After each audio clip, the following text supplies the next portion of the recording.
So good morning, good afternoon, and good evening po sa lahat ng mga marino natin dyan all around the world, no? Pati dun sa mga nagbabalak magsiman ngayon, ng mga college students natin, ano? So, ngayong araw na ito ay tatalakayin natin yung chapter 2 ng LSA Code, which is yung ating personal life-saving appliances, ano? So, kung may idea ka, comment down below naman dyan, kabaron. So, ako nga pala si Third Mate Chodoro at gumagawa ako ng mga videos tungkol sa pagbabarko at iba pa, no? So dito sa video natin ngayon ay tatalakayin natin yung Lifebuoy specification, which is yung 2.1.1 ng LSA code. So punta tayo sa ating slide, ano? So every Lifebuoy shall have an outer diameter of not more than 800 mm and an inner diameter of not less than 400 mm. So yung outer niya dapat not more than 800, tas yung inner niya, yung inner ring is not less than 400 naman.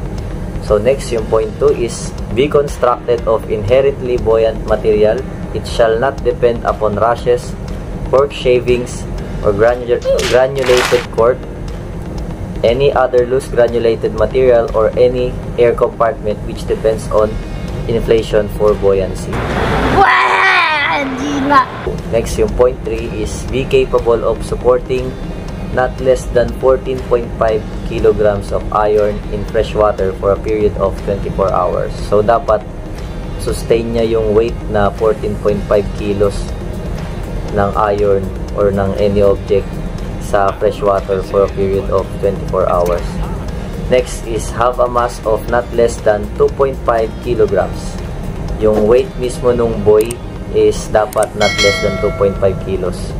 So next is yung point 5 is not sustain burning or continue melting after being totally enveloped in a fire for a period of 2 seconds. So dapat hindi siya masunog agad or matunaw even though napapalibutan na siya ng apoy for a period of 2 seconds. So next, punta tayo sa point 6, ano? So be constructed to withstand a drop in the water from a height at which it is stowed above the water line in the lightest sea-going condition or 30 meters, whichever is greater, without impairing either its operating capability or that of its attached components. So itong point 6, mga ma'am sir, lilinawin ko lang, ano. So dapat itong Lifebuoy na ito, pagka binato mo ito sa height na 30 meters or whichever is greater, dapat buo pa rin siya, hindi siya mababasag at lulutang pa rin siya, no? So yun lamang ang maiksing paliwanag dun sa point 6 ng Lifebuoy specification. So next is point 7. If it is intended to operate the quick release arrangement provided for the self-activated smoke signals and self-igniting lights, have a mass of not less than 4 kilograms. So ito naman yung yung man overboard buoy. So ito kadalasan, ito nasaan to, port and starboard na bridge wings.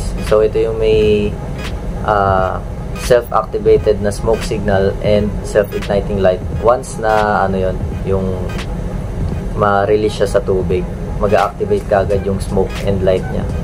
So next, point 8. So iba kasi yung weight ng MOB buoy dun sa regular buoy na naka-display sa deck natin.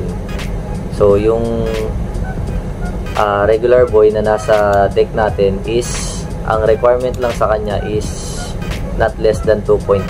Sa MOB naman is 4 kilograms. So yun lang yung pinagkaiba ng dalawa na yun. So next, point 8, be fitted with a grab line not less than 9.5 mm in diameter and not less than 4 times the outside diameter of the body of the buoy in length. The grab line shall be secured at 4 equidistant points around the circumference of the buoy to form 4 equal loops. So dapat yung grab line natin is yung diameter niya o yung taba nung grab line is not less than 9.5 mm in diameter, and yung yung length niya is not less than 4 times the outside diameter of the body of the buoy in the length. So dapat secure siya sa 4 equidistant points ng Lifebuoy.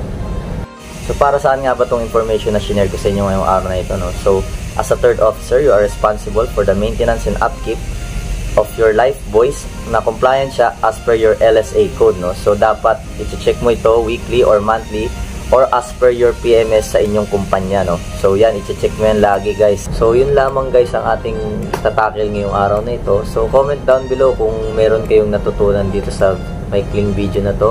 At kung may mga suggestion kayo kabaro na kung anong pwede nating i-topic sa sunod, comment down below lang po at gagawin natin ng ating mga kaya upang mai-tackle natin ito. So yun lamang po, maraming salamat.